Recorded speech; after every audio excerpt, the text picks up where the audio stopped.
이제 아까 처음 만들었던 중국 영화는 이제 다 사라지고 없고요. 그러면 이제 우리가 요즘에 지금 볼 수 있는 영화 중에서 가장 오래된 중국 영화가 뭐냐 하면 1922년도에 상하이에서 만든 영화입니다. 노동자의 사랑이라는 영화인데요. 중국어로는 중국어 하실 수 있는 분들이 계실 것 같아서 라오공즈 아이칭이라는 영화인데요. 제가 이제 그거를 노동자의 사랑이라고 번역하면 한국말에서 노동자라는 말이 갖는 어감이 조금은 다른 측면이 있어서 이 주인공이 과일 장수입니다. 원래는 이제 목수였는데 동남아시아에 가서 목수 일을 하다가 상하이로 다시 돌아와가지고 과일을 파는 과일 장수를 하는 사람이에요. 그래서 이제 제가 과일 장수의 사랑이라고 제목을 다시 붙였습니다. 그래서 이게 지금 이제 우리가 최초 볼 수 있는 가장 오래된 중국 영화입니다. 전부 한 20분 정도 되는데요. 오늘 20분을 다 보여드릴 수는 없고 그 당시 이제 전부 다 무성 영화였기 때문에 이런 식으로 이렇게 대사들을 중간중간에 자막을 넣어가지고 이렇게 찍었습니다. 그래서 저 과일 장수 정목수라고 하는 원래 이제 목수였기 때문에 정목수라고 계속 나옵니다. 정목수라고 하는 사람이 시장에서 상하이 시장에서 과일을 팔고 있는데 그 앞에 이제 한의원 집이 있습니다. 한의원이 딸이 있어요. 근데 이 정목수가 한의원 딸을 마음에 품고 있어요. 그래서 어떻게 하면 이제 결혼을 해볼까 하는데 한의원 그 아버지가 딸 아버지가 야, 이 장사도 안 되는데 무슨 맨날 파리만 날리고 있는데 결혼 자금이 어디 있어서 널 결혼시키냐? 내가 돈 많이 벌면 내 딸을 너한테 줄게. 이제 이렇게 약속을 합니다. 그런데 이 정목수가 사는 집 위에 보면 사람들이 맨날 와가지고 술 먹고 노름하고 이제 마작이죠. 마작하고 뭐 밤새 노는 그런 군악부가 있습니다. 그래서 이제 하도 이 사람들이 와가지고 쿵쾅쿵쾅거리고 이러니까 이 정목수가 잠을 못 자고요. 그래서 이 사람들을 골탕 먹여주는 겁니다. 여기가 이제 클라이막스입니다. 영화의 클라이막스인데 계단을 저렇게 만들어가지고요.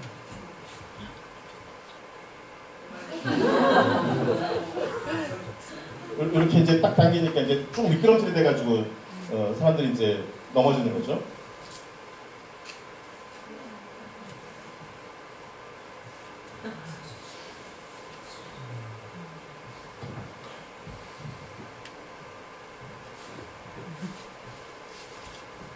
자, 이렇게 막 이제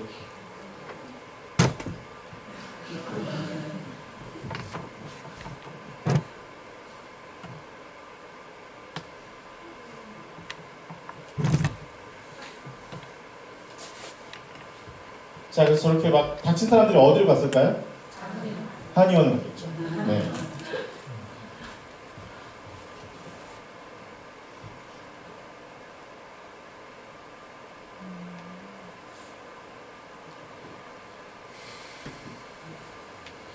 아, 오늘 잘 먹었다. 그리고 이제 나오다가 이렇게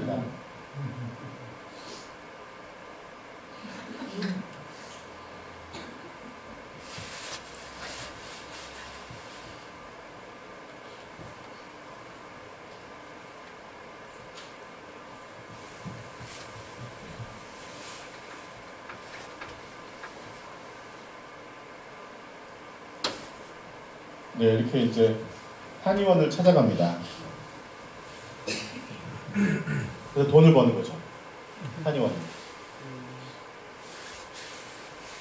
네, 그래서 이제 돈을 벌어서 나중에는 이제 그래 이제 내가 약속한 대로 네 딸을 줄게, 딸을 줄게. 그러니까 감사합니다, 장인어른 이러고 이제 끝나는 영화인데요. 그러니까 우리가 그 전에 남아 있는 영화들은 볼 수 없지만 물론 이제 시나리오나 이런 것들은 있습니다만 지금 남아 있는 중국 영화 중에서 가장 오래된 영화가 이런 코미디물이라고 하는 것은 굉장히 의미심장한 부분이 있다는 겁니다. 역시 이 영화를 통해서도 중국은 영화라고 하는 걸 굉장히 이렇게 심각하게 받아들이지 않았다. 영화는 어떤 놀이의 일종이다라고 생각했을 것이다. 이런 것들을 이제 추측할 수 있고요. 이게 1922년도에 만들어진 영화입니다만 그 당시 아까 말씀드린 대로 이미 상하이에는 찰리 채플린이라든지 이런 사람들의 영화가 다 들어와서 유행하고 있었습니다. 그래서 찰리 채플린 영화도 영화의 흔적 여기 남아 있고요. 혹시 많이 들어보셨을지 모르지만 찰리 채플린하고 거의 라이벌급이었던 코미디 배우 중에 버스터 키튼이라고 하는 감독이 있습니다. 그 버스터 키튼이 만든 영화에서도 일정 부분 영향을 받은 것으로 그렇게 보입니다. 그래서 중국의 영화는 미국이나 프랑스 영화들에서 일정한 부분 영향을 받지만 결국은 그것들을 자기화하는 방식으로 새롭게 영화들을 만들어내고 있었다라고 하는 말씀을 드릴 수 있겠습니다. 자, 이랬던 이제 중국 영화가요. 그래서 아까 요거는 이제 연극 영화들인데요. 경극을 하는 모습들을 이렇게 영화로 그대로 찍은 영화들입니다. 그랬던 중국 영화가 1930년대 들어서면서 이제 변화하기 시작합니다. 1930년대는 중국에 있어서는 굉장히 격변의 시대였는데요. 1931년도가 되면은요, 9월 18일 날 일본이 만주를 침략합니다. 그래서 이제 중국 분들은 저걸 9월 18일에 일어났다 그래서 9.18 사건이라고 부르는데요. 일본군이 만주를 침공하고 그 다음에 1932년 1월 28일에는 상하이도 침공합니다. 그런데 상하이는 아까 말씀드린 대로 미국, 영국, 프랑스 조개지가 같이 있었기 때문에 미국, 영국, 프랑스를 조개지는 침략하지 못하고 그 이외의 지역들만 이제 침공을 합니다. 왜냐하면 미국, 영국, 프랑스 조개지를 침공하면 그건 이제 일미 전쟁이 되니까 중국인 거주 지역만을 주로 폭격을 가하고 침공을 하게 됩니다. 그래서 128 사건이라고 부릅니다. 그리고 1932년 3월 1일이 되면 일본이 만주에다가 만주국이라고 하는 새로운 나라를 수립합니다. 거기다가 갖다 앉혀놓은 만주국의 황제가 누구냐면 청나라의 마지막 황제였던 후이 황제를 거기다가 만주국의 황제로 일본이 꼭두각시로 갖다 앉혀놓습니다. 그래서 중국 분들은 지금도 저 만주국 앞에다가 그냥 우리는 만주국이라고 부르는데 중국 분들은 앞에다가 거짓 위자를 붙여가지고 위만주국이라고 부릅니다. 저 만주국의 수도가 그 당시에는 이제 신경이라고 부르는데요. 오늘로 말하면 장춘입니다.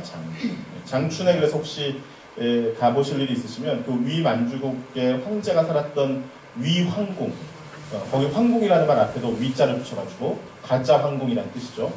거짓 황궁이 그대로 남아있고요. 또 아까 말씀드린 대로 일본도 영화의 중요성을 굉장히 잘 알았어요. 왜냐하면 러일 전쟁도 했고 중일 전쟁도 한 번 되니까 일본 사람들도 이 영화라고 하는 것은 사실은 가슴을 움직이는 거거든요. 영화는 사람의 가슴을 울리는 겁니다.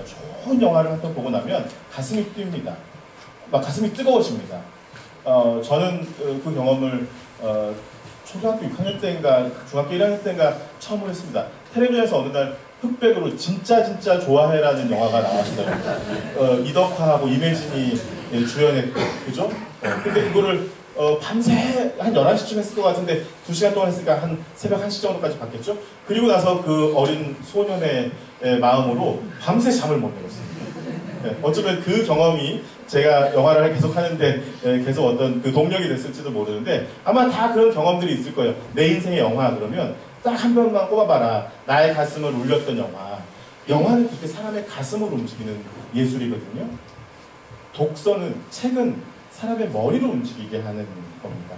그래서 저는 학생들한테 반드시 영화와 책을 같이 봐라. 책만 보지 마라. 그럼 너무 이성적인 사람이 됩니다. 요새는 뭐 책들을 안 봐서 그렇지만 또 영화만 너무 보면 너무 감성적인 사람이 됩니다. 그래서 영화를 보고 책을 같이 읽으면서 스스로 생각도 해야 되고 또 느낄 수도 있어야 된다. 이런 이야기들을 이제 자주 하는데요. 어쨌든 이 영화라고 하는 것은 이런 전쟁 시기 이럴 때는 그래서 사람들한테 막 가슴을 울리는 부분들이 있기 때문에 우리나라가 나가서 이겨야 된다. 이런 걸 이제 화면으로 막 보여주는 거예요. 그럼 이제 사람들이 거기서 뭐가 되냐면 선동이 돼요. 선동. 그래서 영화를 특히 정치적으로 일본이나 또 사회주의 국가는 상당히 많이 활용했습니다. 러시아도 영화가 엄청나게 발달하거든요. 초창기에 1920년대, 30년대 보면 세계에서 중요한 영화들이 러시아에서 많이 나오거든요. 뭐 전함, 포템킨이라든지 이런 영화들이. 러시아의 영향도 중국이 상당히 많이 받았습니다. 같은 사회주의 국가니까. 자, 어쨌든 32년도에 일본이 만주국을 수립하고요. 37년도 7월 7일이 되면 공식적으로 중국과 일본이 전쟁이 시작됩니다. 중일전쟁이 일어나게 됩니다. 그래서 이 중국과 일본 사이에 30년대에 들어서서는 전운이 감돌고 실제적으로 전쟁이 시작되는 그런 시기가 됩니다. 저 전쟁이 언제까지 계속됩니까? 중일전쟁이? 그렇죠. 1945년까지 계속됩니다. 그리고 45년도에 중일전쟁이 끝나고 나서는 공산당과 국민당이 계속해서 전쟁을 대륙에서 이어가기 때문에 우리가 이제 그걸 국共내전이라고 부르죠. 국共내전이 계속됩니다. 그래서 중국의 30년대와 40년대는 전쟁의 시대였다. 전쟁의 시대였다. 이렇게 말씀을 드릴 수가 있습니다. 그러니까 전쟁이라는 것은 굉장히 비정상적인 상태인 거잖아요. 죽고 죽이는 상황이 되는 거고, 너가 죽든지 내가 죽든지, 그죠? 좋고 나쁘고의 흑백의 논리잖아요.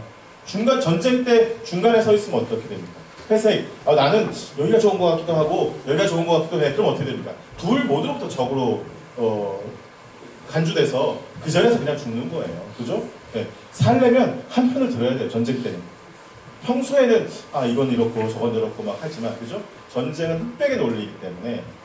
그래서 이 엄혹한 전쟁의 현실 속에서 영화를 만드는 사람들도 지금까지는 영화가 놀이라고만 간주되어 왔지만, 생각해 왔지만, 도대체 우리가 이 영화라고 하는 걸 가지고 이 현실 속에서 이 전쟁의 시기에 무엇을 할 수 있을까 하는 걸 고민하기 시작합니다. 영화가 뭘 할 수 있을까? 혹은 영화를 가지고 뭘 좀 해야 되지 않을까 하는 그런 생각들을 하게 됩니다. 그런데 그 와중에 이제 우리가 다른 역사를 좀 잠깐 보면은요, 중국 공산당은 1921년도에 처음 창당이 됐는데요.